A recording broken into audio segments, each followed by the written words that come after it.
You're listening to the Perth Property Show, Australia's only weekly property podcast by West Australian experts for West Australian listeners. Catch your latest episode every Monday at 7 a.m.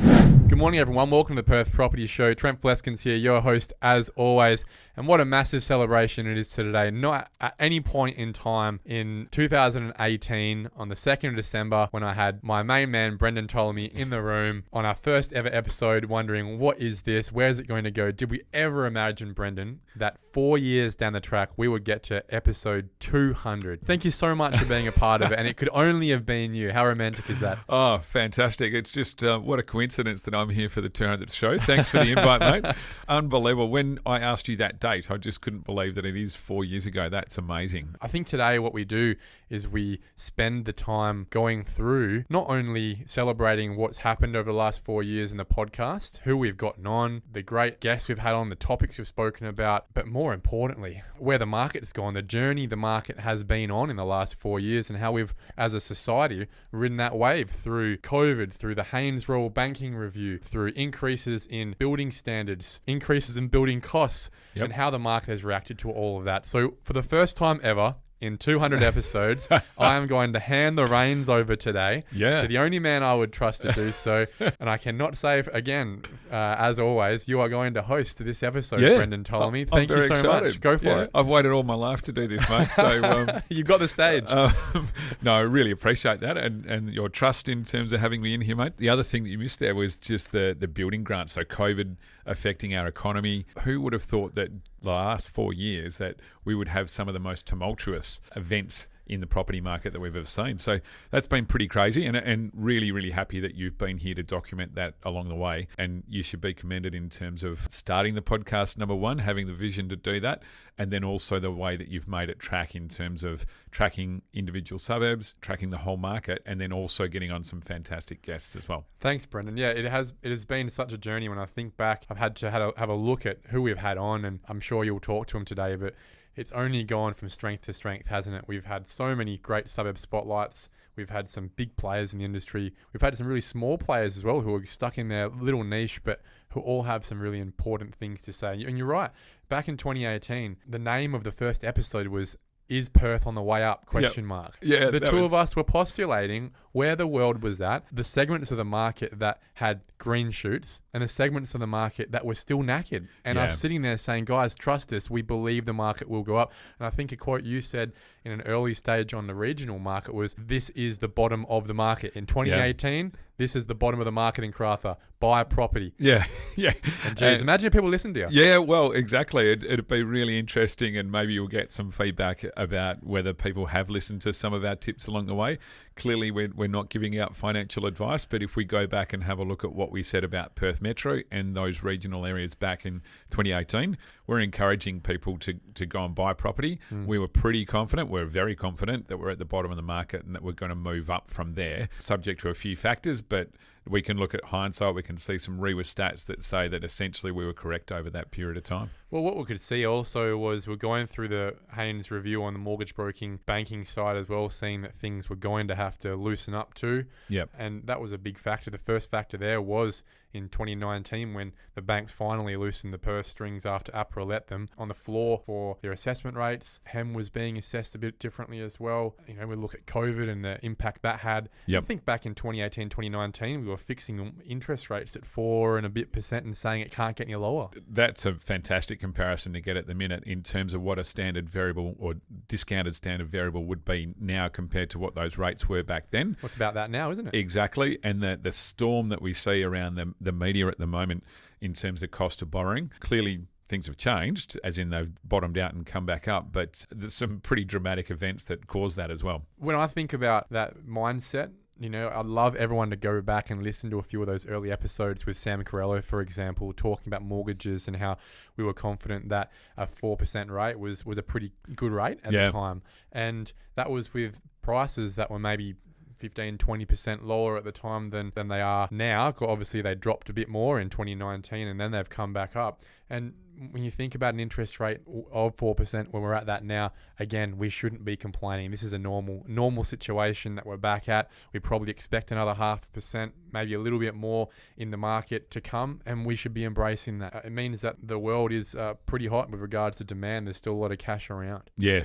And certainly, I know we've said this recently, but we just need to mention it again. The press that sits around those Sydney home prices, the Melbourne home prices, and definitely Brisbane's on the way back down at the moment too. Certainly that press just doesn't need to apply to the Perth and WA market. Unfortunately, just last Saturday, the front page of the paper is 10% drop in house thanks prices. a lot, Governor.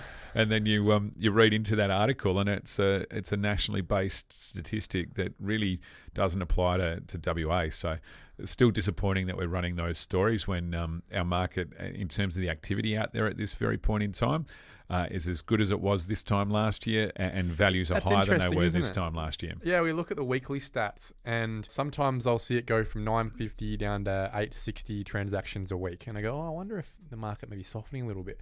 And then I look at what it was this week last year, and it was within like 10 transactions. It was pretty much the same, right? Have you got something there? Yeah, total for last week's sales is in week ending 18th of September, according to REWA, 861. 4 weeks ago, 893. How's this? Same week last year, 863. So 2 sales difference year on year. That's ridiculous. And you know what? It's been like that nearly every week where we're actually, we're still in a bit of a winter market right now, and I look forward to the spring sun starting to come out. It has the last couple of days, luckily. It's been a great long weekend. But we think about that seasonality as well. And yeah, we need to look back annually at where we were. Our market has exactly the same dynamics as it did last year, and that's all we need to focus on. And the scary bit, just to put it up front, is the liquidity is different. Okay, we completely understand that, but it's not different fundamentally in terms of a historical comparison in terms of the cost of that liquidity. So we're still at a historic low in terms of interest rates and creating liquidity in our market, which will drive the affordability of people to go and transact. You know what's the difference between now and 4 years ago? It's not the interest rates. They're the same now. It's the amount of equity we have in our properties. People 4 years ago couldn't actually get out of first gear because they didn't have any equity. They'd lost it all. Now they've got it. They can make investment decisions if they want to now. And people in decent suburbs close to Perth will have created some really decent equity. In particular, from just paying their mortgage, in addition to the fact that home values have gone up. 4 years ago, I was 28. I'm now 32. Wow.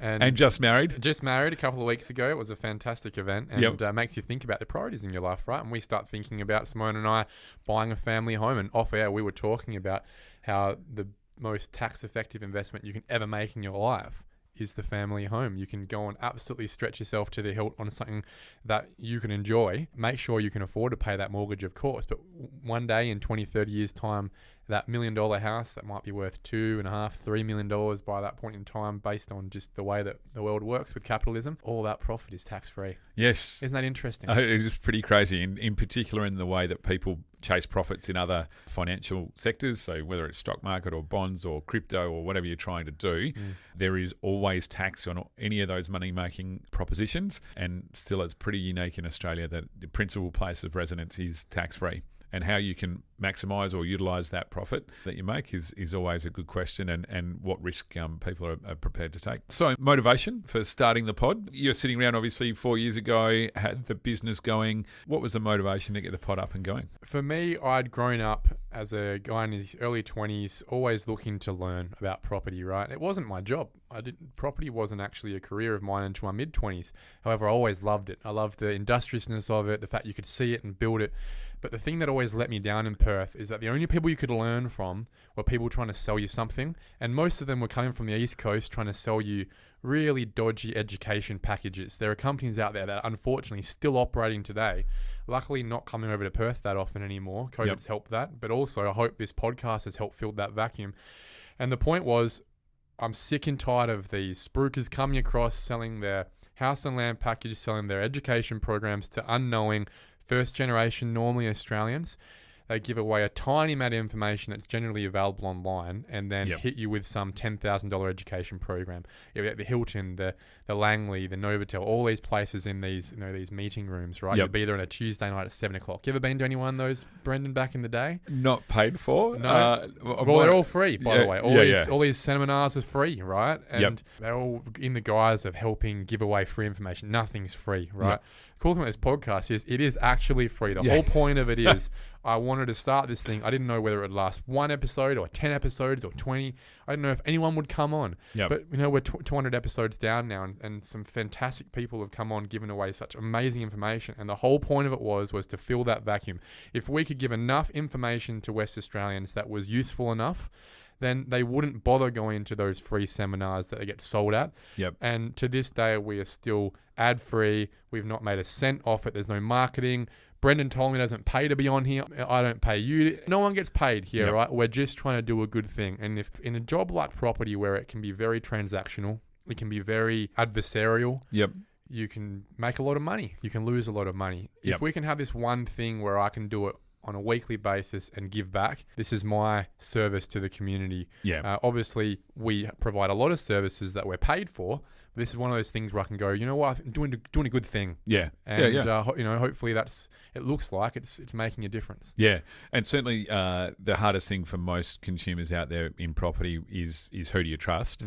And certainly, hopefully, they've found their way through some of the information that you've been able to provide. Now, if I kind of go to the story of how I ended up on here, I think I did a presentation, often do market presentations to bankers and brokers and builders and that kind of stuff. And I think you approached me after one of those gigs. I bet you were thinking, who is this kid?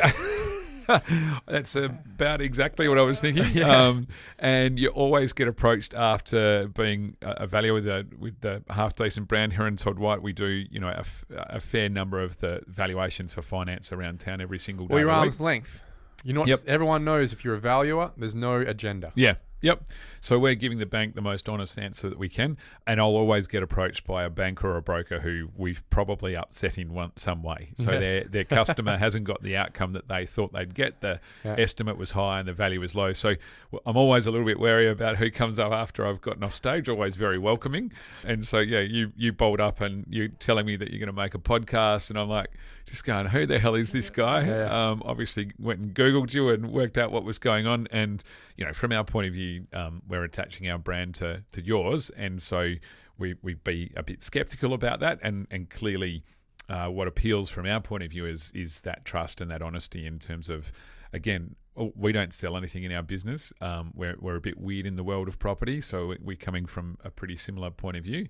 We sell our product essentially to the bank, or our services to the banks, and so it lined up in terms of being able to come at this from the same honest point of view. So from there, in terms of setting up the motivation, did you have a goal as to podcast download numbers and listener numbers? Not really. I didn't know what was something that hit a critical mass. We never really knew, right? In our first episodes, we were getting 100 people a week, and because obviously you start from nothing, we've never spent a cent on advertising. We've never done anything other than word of mouth, and we've always only ever, as it still says at the front of every episode, this podcast is for West Australians, right? You know what the ironic thing is now?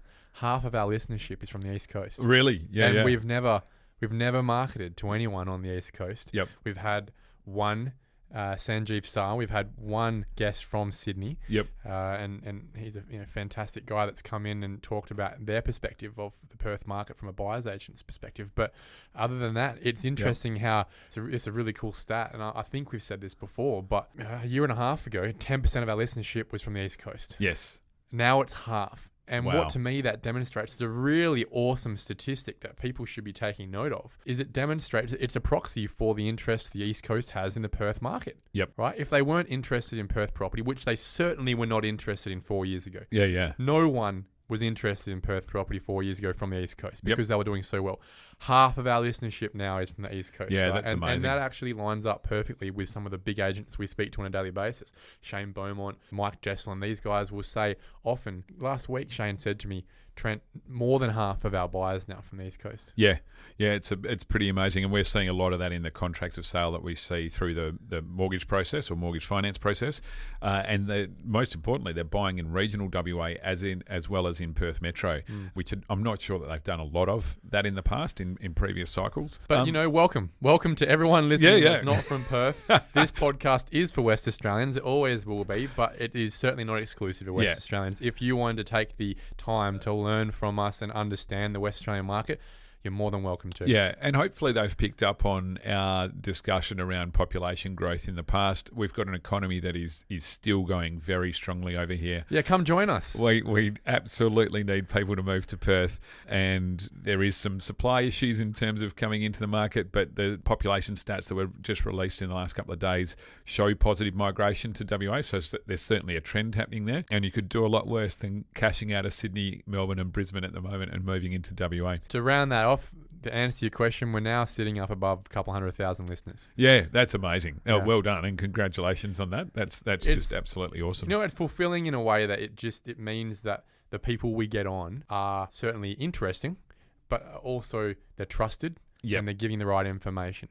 And the cool thing is, people ask me, why do you get that person on? Or how do you know who you're going to get on next? Or do you never run out of ideas? Or, And the answer is no, because we get so many suggestions. A few weeks ago, we had some guy that we've never met personally would just say, hey, when are you going to get that legend Brendon Ptolomey back on, right? And that makes me, geez, I need to give Brendon a call and we'll get him on. And then obviously you can't. And that happens often. A lot of the ideas I get of who we get in, it very much centers around what I personally want to learn. Yeah. So if you look back through the last couple 100 episodes, I think there's a pretty obvious progression from talking about triplexes and basic subdivisions to then we start talking about apartment development, and we start talking about childcare development and commercial development and land development. It wouldn't take a very intelligent person to recognize that has followed the interests that I've got in property development and my own personal development progress as well. Yeah, so you've taken the listeners on your journey through here as well. Pretty much, if you're listening close enough, then you should be taking down some notes as to Trent's pathway through property life. So in terms of those guests, you've had some amazing heavy hitters, and I remember being really pleasantly surprised when you start telling me that people like Rita Safiotti are coming on, Paul Blackburn, Kath Hart, Tanya Steinbeck, all of the agents that you've engaged with in doing suburb profiles. We've had over 100 suburb spotlights.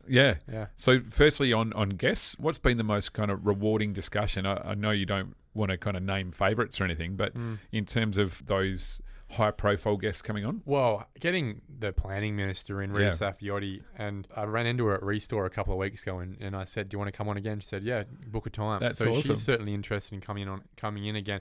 Getting her perspectives on where median density is and the median density code that's supposed to be coming out a year ago and probably next year or the year after, who knows. Talking about the difference in her perspective between infill and expansion and where that sits, the balance. Metronet, and she is just hell-bent on getting Metronet. That's her legacy, I think, through, right? And if you're looking at property and planning, you want to be future-proofing yourself. Listen to that episode with regards to where she sees planning upscaling going. It's all going to be around the train stations.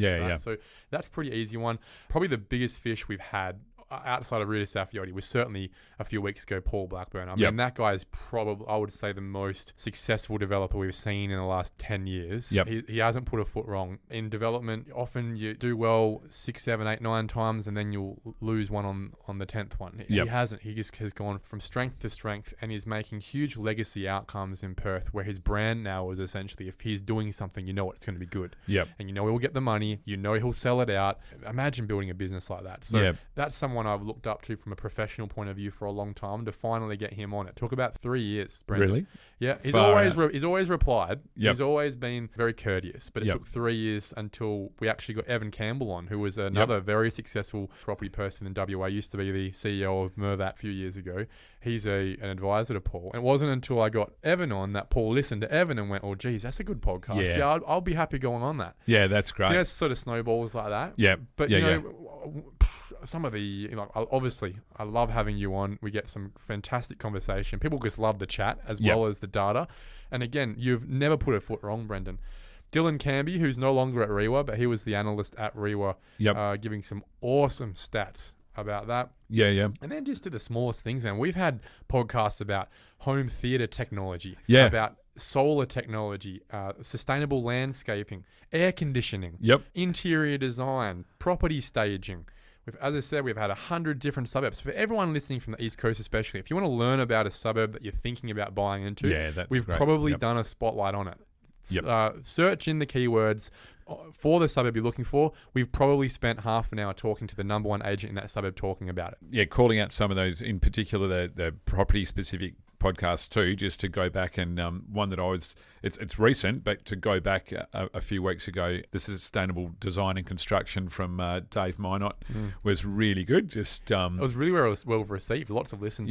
Loved that. And interesting watching from my point of view as a valuer, we've got a challenge in terms of how you value that product and whether it's acceptable in our marketplace. Is it worth the money you spend on it? Exactly. And hearing him talk through it is a really good educational piece from our point of view. Back to the simple things like aircon and staging and that kind of thing. So go seek those past podcasts out because they're still relevant. And then, I wanted to ask you about the suburb ones. So what do you think your kind of most dynamic or effective suburb spotlight was, where you kind of sat there and went, oh, hang on, I'd never thought about that suburb in that way, or have I missed that suburb, or a little kind of light bulb moment?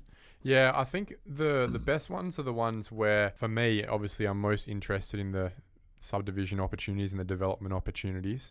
I'm a big fan of a lot of the ones we did up in the city of Joondalup because they were quite pertinent at the time. If I was looking in those suburbs, again, the suburb spotlight we've gotten on, it's based on the suburbs I'm interested in buying in at the time, right? And that's where most of our buying is development based. So a lot of those ones, for example, Duncraig, we had Marcia Burke there, John Tompkinson did Warwick, talking about suburbs, Redmond Howe in Mullaloo. These sort of suburbs are really interesting. I've always loved talking about Morley. It's my favourite suburb in Perth. I grew up there. There's lots of development opportunities there. And then we've spoken about so many western suburbs as well, which are always super interesting just from a capital growth point of view. We've spoken about Nedlands. We've spoken about Dalkeith. We've spoken about Cottesloe, Swanbourne, all these suburbs that maybe don't get a whole lot spoken about them in detail because not a lot of people are speaking about them. Everyone likes to keep their cards close to their chest there. But to get all that information from people who are outside looking in has been good. The Canning Bridge precinct plan was really interesting to learn about Applecross and Mount Pleasant and Como, these areas, because there's still so much opportunity in those areas as well. So talking to Colin Gandini about why, for example, what's your issues in Applecross? And I've said this before, her issue is not she hasn't got the buyers, it's that she hasn't got the sellers. Right? So the money's there, it's just the properties that they would pay overs for aren't being brought to market because everyone that's in a good property is happy where they are. They don't want to sell. And because they've got no one to move to. So those have been awesome as well. And if I can also give a really good shout out to Carlo Bordi, who's been fantastic. I'm sure maybe you'll bring it up as well, and Sam Corello. Those Carlo with the tax side. Tax is dry, Brendo.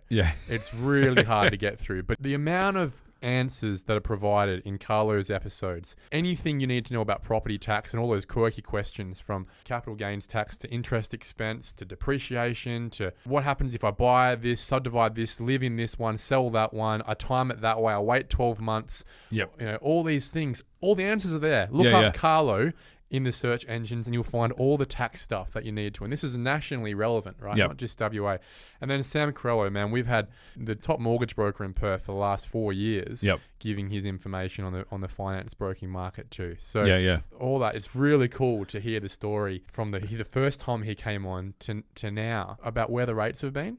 And the recommendations. For a long time it was fixed. And now we're back to variable again. And amazing journey. And I'm just thinking out loud, but having been able to document that now, even you and I just sitting here preparing for this, being able to look back and hear what we said, I'm finding that that's pretty unique in terms of, I've been doing presentations about the market for years and years and years, longer than I care to remember actually, and that's usually live to a room, and these days people all have their camera on and maybe record the bit they're interested in or whatever, but you don't spend a lot of time going back specifically to a date 4 years ago and go, right, were we right? And thank God we're sitting here going, we were pretty right about what we said. Well, very right about what we said back then.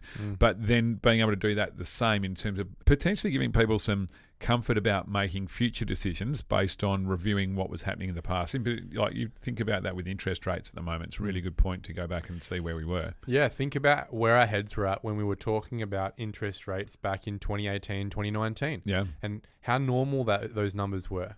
Yep. You know, we went back in 2019.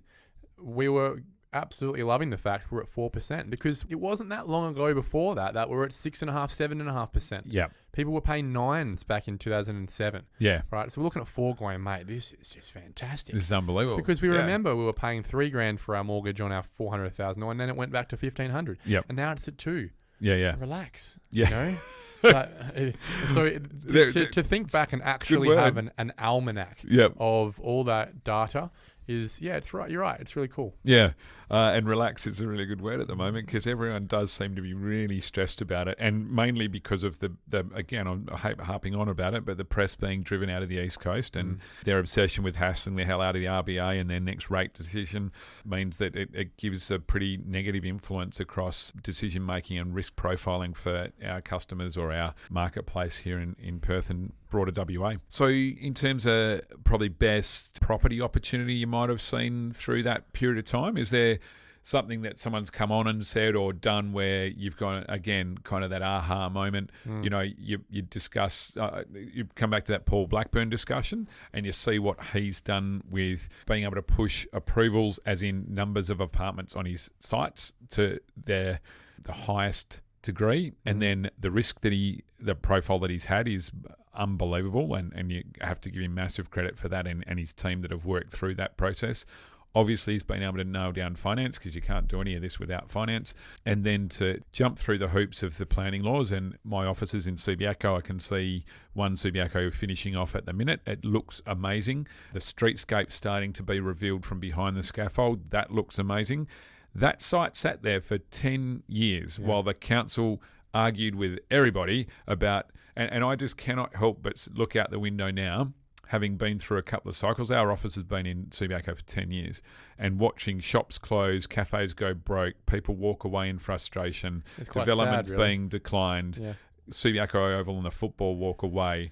You look at this as the bright shining light that will bring population to the location. Well, it tells a story, really, I think, a theme, in that the one thing Paul's gotten right, I think, over and over, everything else, site selection is most important, but the other thing is that he's focused on quality and up-speccing before costs. Yep. And I think when you can scale that all the way down to a triplex, if you focus on creating a product that's better than anyone else's in that area, rather than focus on the bottom line and chipping away at costs, which therefore chips away at quality. You'll protect the one thing that can kill you, and that's sales. If you can't get sales, then that profit stays on the paper and it gets worse and worse as interest erodes it over time. So he's focused on building quality before, and size as well, rather than fitting quality over quantity, if I should put it that way. He built less of them at a higher quality. And it's the same thing that you can bring all the way down to a triplex level, and that's what's changed. Your question was what's been great picks over the years. Well, certainly being able to transform that property that he paid $26 million for, or something like that at the time, and bring that right back down to the opportunities that there were at the time over the last 4 years. There was things changed. Your opportunities isn't always going to be the same throughout the cycle. So, but on 2018, 19, 20, you could essentially buy a property in Warwick for $500,000. Know you were going to get it for that, and then know you're going to be able to build a triplex for $600,000, have $100,000 ish in associated costs, so now you're at 1.2, and know you could sell each of these for $500,000 each. You'll make $300,000 minus GST, minus selling costs, minus capital gain. So you essentially can put 200 and a bit grand in and make 200 and a bit grand in 15 months. Right? That opportunity is no longer there anymore. So there was so many fantastic opportunities in the small scale. We bought, I think, 40 properties for clients in 2020 or 2019, I think it was, of that ilk. Where you knew exactly what you could buy it for, what you could develop it for, and what you could sell it for. And making clients a mozza, right? And then the opportunity shifted because build costs have gone through the roof. Most of that profit has come away. Buying costs have gone up. You don't know exactly what you're going to buy it for. Selling's gone up, but not to the extent that build costs have gone up as well. So then it's about, well, what are the different opportunities? People have made $1 million. I've got a mate of mine who bought a property in City Beach for $3 million in 2020. Yep. And sold it for $4 million in 2021. Yep. Didn't do a thing to the property, right? Yep. So he made $1 million in City Beach doing nothing, Yep. just living in their house, right? So people toil away for a couple of years there, working their butt off to make that sort of money on a Yes, development. absolutely. Yep. And then what COVID did was provide this huge uplift in just owning an owner-occupied house. Yes. Yeah. Everyone kind of realised what they had. Yep. Exactly right. So where have people got their money back? Probably in the bottom quartile. Yep. People have finally got their money back, I'd say, in Bold Ibis, Ellenbrook, Yanchep, Yep. Byford, where, for 3.5, 4 years, you and I were sitting there saying, I'd never buy a property in these suburbs. Yep. Certainly not at this point in time, because that whole area is knackered. And I still see huge risk in oversupply, in saturation of mortgagee and possession risk over time, especially as interest rates rise, right? Yep. So I still wouldn't be buying there. But what we can at least say is those people who are on Key Start, Yep. and we said this a few weeks ago, can get off there now because Yep. they've finally got 20% equity or Yeah. somewhere near it, right? If you haven't, get off. Get Yep. off Key Start and get onto your next loan that might be at 4% rather than 6%, Yeah. wherever Key Start's at now, right? So this is your opportunity. It's the whole point of Key Start. If you haven't gotten off there, this is your opportunity. So those are the things that I guess the opportunities that have come throughout time. And in that whole cycle, there's been huge opportunities in the commercial space. Yep. People have been making a lot of money buying and owning warehouses. Yep. Developing. Industrial's been crazy. Industrial's been nuts. And because the cap rate, the yield that people are accepting to buy leased investments, Yep. which is a whole big kettle of fish that has been explained before in the podcast, has gone from 6.5% down to 5%, right? Yep. That increases the value of these properties by 40%. Yeah. In some cases. So when the cost of the location and the cost to build it hasn't changed much, but the value has gone through the roof, put an operator together, you find a site, you develop it. It's actually a lot more simple than doing a triplex, for example. There's way less issues there. Yep. Childcare has been huge opportunities over the years, becoming less of an opportunity now as cap rates start to increase and operators start to become a bit saturated.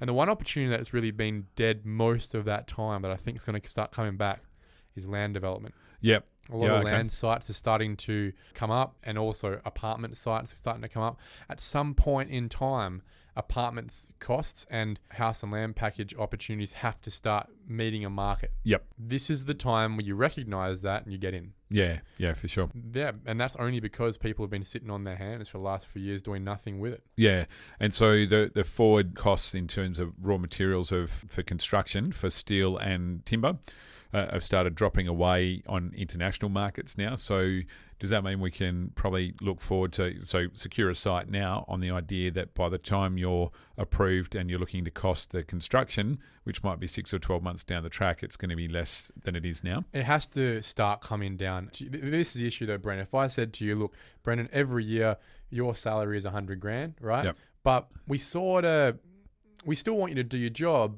But we want you to do your job a little bit less than we needed you to do last year. How about I pay you $70,000 this year? Yeah. You'll say, I don't think so, buddy. I'm worth $100,000 because I've been getting paid $100,000. I'll take 95 though, just because of the relationship we've got. Yeah, I don't want to for lose my job. It's not worth stuffing around. You're never going to 70, Brendon. Right?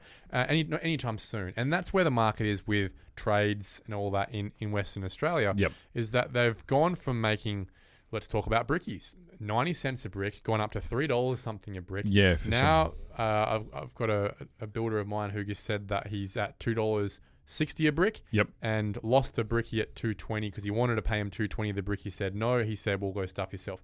So at the end of the day, I see the market starting to come down, not to 90 cents. No, again, it's not going back to but probably ending up in the higher ones. Yep. Which is still significantly higher than what we were paying back in 2019. Yeah. So, we're going to look back at over a 5-year cycle, and it will still cost more to build a house than it did back in 2019. Yeah, absolutely. Yep. Now, I thought we might have a look at a few suburbs, just go around the compass of Perth Metro in that 4-year period to see how people have gone from back then to now. Maybe just before we get into the stats, probably your most significant event within the property market in the last 4 years.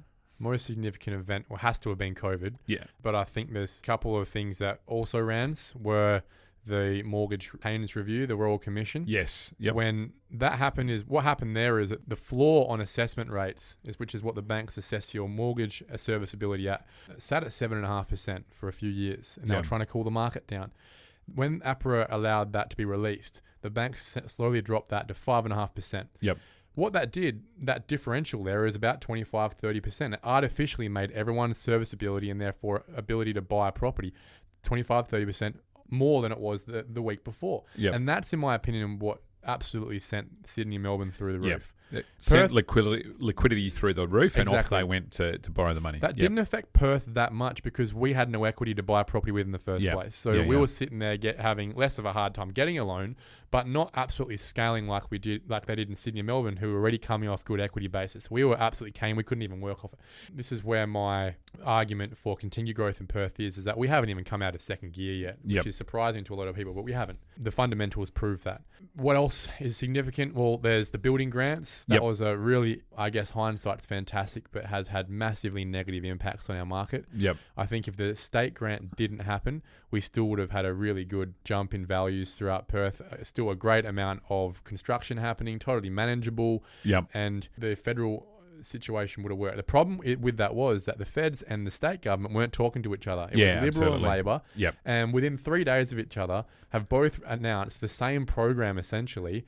When really one of them should have announced the program. The feds and the states should have probably just left that money to spend it somewhere else. Or waited to see whether it was required further down the track. I think it's had a negative outcome on the Perth market because what it's done is it's structurally knackered the construction industry for the next few years. The land industry, there's no land available because it's all been sucked up. And we're going to have this huge supply cliff that rental vacancies is going to continue to be a massive problem. And remember those headlines. There were some people that could get 70 to 75k free money through grants, depending on which way they qualified back then. The real issue with that is that by the time they got to site, two things have either happened. One, most of that 75 grand has been chewed up in increased costs, which they're getting nothing extra for. So they really didn't get any benefit. They were induced to go and build a home they didn't really think about building last year with no actual benefit at the end of it. And then secondly, a lot of them are still sitting there with slabs, haven't even had their walls built yet. And this is 2.5 years later. We're still in that indigestion phase of trying to get product completed. So people are trapped in this build phase that they probably wouldn't have gotten involved in. And other people who haven't started building have just gone and bought an established owner-occupied house and made 15-20% in that time. So should we have a look at a few of those stats? I've only got a few suburbs that we've harped on about. Would be remiss of us not to start with Baldivis. So median house price back in 2018. So we're talking December 2018 stats here from REWA because that's when we started the pod. That's when we first looked at those numbers. And median house price back in that time was 400k in Baldivis, which is a little bit higher than I thought it would be, but currently sitting at 446k in the March quarter in the REWA stats, so 11.5% growth. The really interesting thing here is turnover. Not a lot, is it? That's not huge. That's not headline grabbing, and probably explains why the West hasn't got it on the front page. But how's this turnover number? So there was 339 sales in that quarter back in December 2018. Last quarter in the most recent stats, as in March quarter, 1,070. Jesus. 300% increase in activity. What that is that's all those people who got stumped on these house and land package investment properties, who have lost all this money, finally getting their money back to where it was and going, I'm getting out. And that's why values haven't grown that much, because the seller is still very motivated to sell. Absolutely. Right. And the buyers are getting and this is the thing. If you're buying a 2-3-year-old house in Baldivis, you're getting a better deal than someone who's building next door. Absolutely. That's a problem. And you've got enough supply to go and choose from a few different finished products. I remember one really pertinent thing you were saying back then, and it always will stay with me, Brendon. And at the time, you were saying that there was 2 years of stock on the market. And you explain that to us. Well, so we just looked at the listing stock and we were tracking it on a monthly basis. And admittedly, they weren't all finished houses. We weren't cutting out as much of the house and land package stuff as we could. But bottom line was there was about 600 houses on the market, 650 back then, off the top of my head.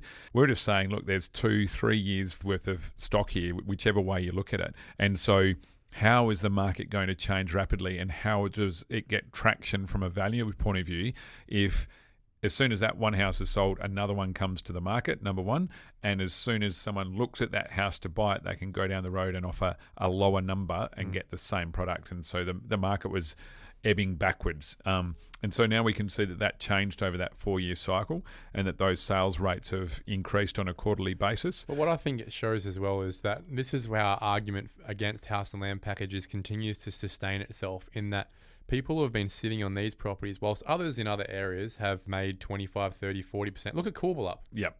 Look at Balga. Look at Willagee. These are suburbs that a lot of people turn their nose up to, right? They've made 35, 40% in the last 3 years. And Baldivis is 11% up in the last 4 years. Yeah.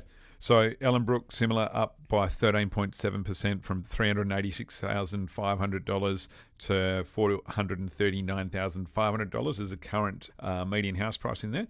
Again, similar in terms of transaction numbers, but clearly we've saved this all the time. Ellenbrook is a much smaller suburb than Baldivis. Had a similar oversupply problem in terms of having 2 years worth of stock. So December 18 quarter, there were 237 sales. That's up by 250% to 588 most recently. Byford's pretty similar.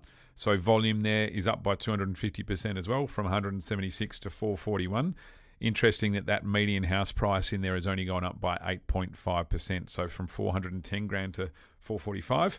And I'll throw Northwest Corridor at you. Alchemist, $399,500 was the median house price in December 2018, with only 104 sales for that quarter. And those sales have tripled to 336. And the median house price is up 13.26% at $452,500. Doesn't that show? I guess it's so vindicating, right? It's so vindicating to see a 4-year explanation here on what we've always said. And that these areas that get marketed the most, that have the most activity, they're always the highest sales per week, have had nearly the worst performance in the last 4 years across all 4. And this is coming off the lowest bases. Yep.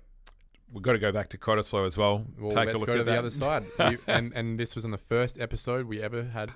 Yeah, we were talking about what that market was doing. The smart money moves first. Yep. So I actually, going back to this number, I thought the median house price was probably a little bit lower than this in Cott back in December 2018, but the stats don't lie. Ree was saying it was $2,075,000 back then.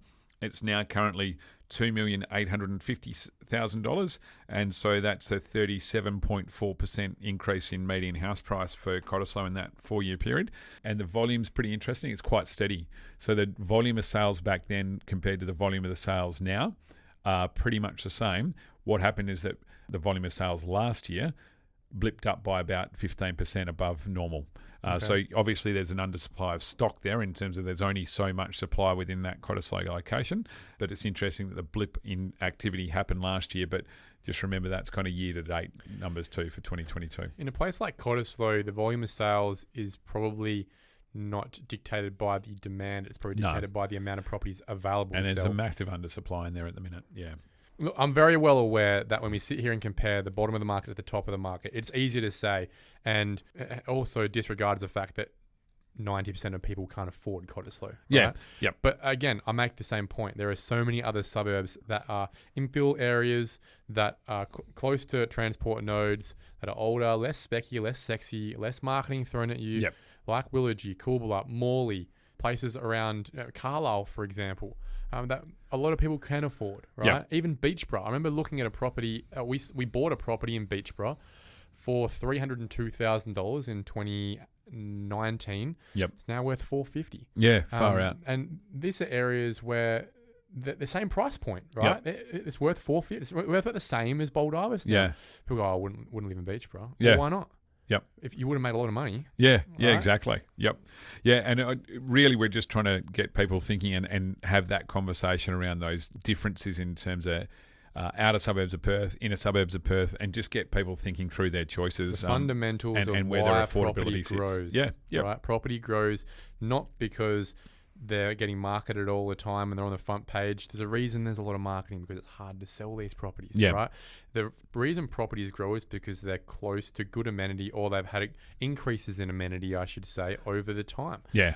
Or increases in the affordability of people that live there. Yep. Yeah, right? yeah. And that is because people come there for the amenities. Yep. good schools, close to water, close to the train stations or transport routes, and close to good shopping centres. Yeah. It doesn't change. It hasn't changed, right? And you're right. It's such a great thing to look back over the last 4 years and reflect on that with actual data and information. Just in terms of affordability going forward, we were talking about Key Start before, and so there's an argument out there now that they should probably change the cap, as in the state government sets a cap for the amount of money that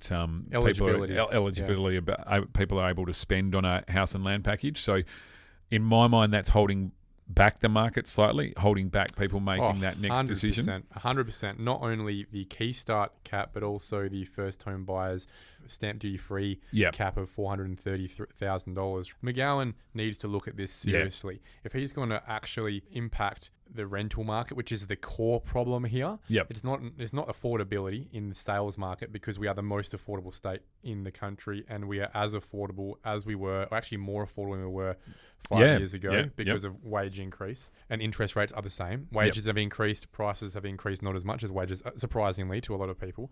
So where affordability is not a problem in terms of the sales market, but rental ability is a problem, which also affects our ability to get people to come in and do jobs. Absolutely. Right? So that you can't get immigration immigration until you allow the rental market to open up.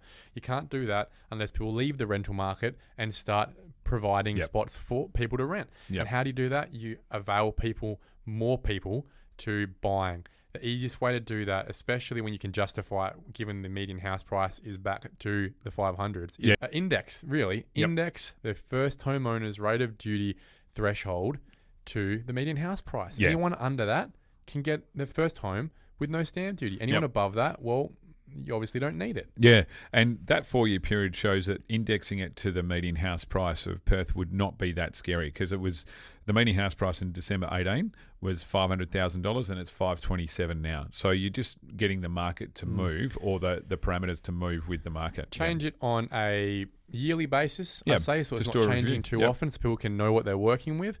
Therefore, it also wouldn't be a surprise to people that have a few months to prepare for it. We're going to say, well, look, this is the amount it's going to be, and it's going to be 4 months from now. So it captures all transactions in the meantime. 4 months from now, the new threshold. So if it goes down, it's not surprising anyone. People have got a few months to work with it. Right? Because that's the last story. I'm sure your last story you want to hear is, the government changed the threshold this year down to $7,000. I bought it for this price, a little bit more, and now I've got to pay a couple of grand in stamp duty. So you give people time. You have a lag time in there. It allows people to understand the information.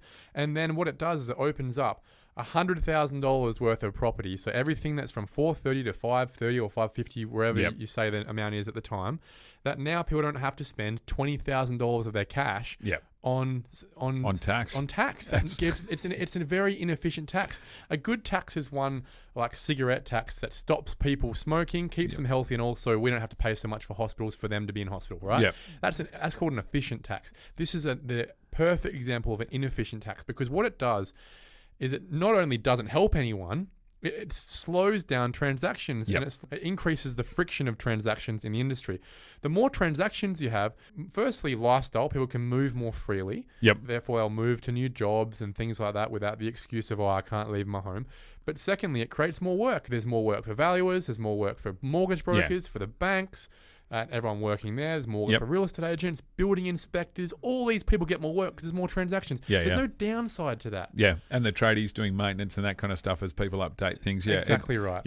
So that and Key Start, if that's how you fix the issue right now, the quickest. You can't fix it by building more homes, because it takes 2 years to build a home at the moment. The quickest way you mobilize people, increase the stamp duty threshold, increase the Key Start threshold, and start, as they are doing, transforming the Key Start loan book more towards infill products. It must be within certain 100 meters, kilometre from a train station. 1K is like 10 minutes walk, whatever tops. It is, right? That's the walk score. If you're out of that, there's a very limited book and you're paying this product. If you're in that, you're getting a discount. And there's a much more money available for anyone looking to do that. And that will help with urban infill. It'll help with incentivizing apartment development. everything opens up when you do that. Yeah, and changes the product mix in Perth and Which we need changes to us do. from a single residential property market to a multi-residential property market. Exactly right. Yeah. Good to get you passionate and on your Fired high up. horse. Yeah. That was really good. And so reflections in terms of what happens to the pod from here. Given that you're kind of saying that it was slightly unplanned and you just had a crack to begin with, do you feel that there's more pressure to be more planned into the future in terms of what comes next, or that you're relying on the listeners to make those suggestions? What happens? Exactly. Look, our listenership grows every month. It always has, right? And it's a little bit seasonal. It drops off a little bit in June, July, I think, just like the market does, which is really cool and interesting as well. And then it picks up in spring and it picks up in January, February, when people are starting to plan for their lives. Yep. They get out and about and they want information. So it is interesting like that, where we continually are having better listenership every single month. So it says we're doing the right thing. It is a bit exhausting. It takes up, a good couple of hours every week of my time doing it. But when you're passionate about something, it doesn't feel like work. I'm really lucky in that whilst it is a task, I'm the first person that gets to listen to this podcast every week, right? And that's a really cool thing. Yep. And I listen to it again. I listen to it a number of times sometimes because I love the information that's coming out here. So will there be an episode 400? Who knows, man? At the end of the day, I'll keep doing it as long as I've got the time, as long as people are listening, as long as people are requesting new information. The hardest thing, I guess, is as you could imagine, is getting busy professionals on here. Yep. Sometimes it's super easy. Sometimes, it took 3 years to get Paul Blackburn on here. That's a fact, right? Yep. And then just the content. We haven't missed Brendon a week. Yeah, that is phenomenal. That is Through amazing. Christmas, New Year's, Easter. It's a public holiday today. Yep. We haven't missed a week. Yep. In No, 200 congratulations weeks. for that. That is absolutely amazing. Because when I must admit, I was skeptical that you could keep that momentum up, and then just given the energy that it takes to drive that, even just the brain power, and then obviously the ideas from that brain power, but then getting the guests in as well. It's been amazing. Congratulations. Thank you, Matt. But you know what? Every year we set ourselves goals. I think, I'm going to increase my networking. I'm going to meet 10 new people this year. I'm going to take these people to coffee this year. This is an easy way to do it, right? Yep. Every year I probably through this podcast meet or catch up with, it's 52 new people every single year. And that's more than most people would allow themselves to do. It's not a coffee where I'm saying, hey, can I grab you buy your coffee? It's a real productive opportunity for the both of us to get something out of it and enjoy spending that time together, to give as much as we can to the thousands of people that listen to this, but also learn from each other. So it's great. Congratulations again, mate.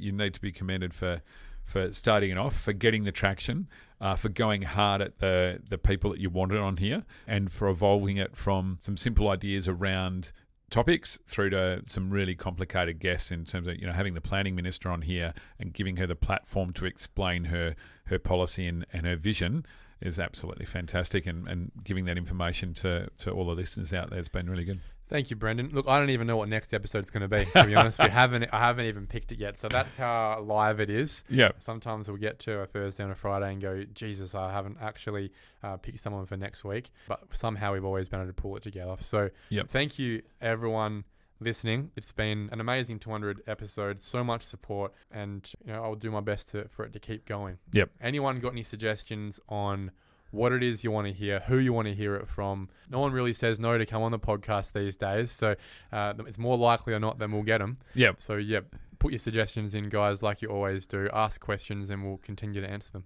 Excellent. Cheers, mate. Well done. Thanks a lot, Brendon. Thank you for listening to another episode of the Perth Property Show. If you've only just joined the conversation, you can catch up by heading over to our website, perthpropertyshow.com.au, subscribing to the podcast, or joining our Facebook page. Don't forget to tune in next Monday at 7 a.m. for more expert insights, local analysis, and suburb spotlights. Happy hunting!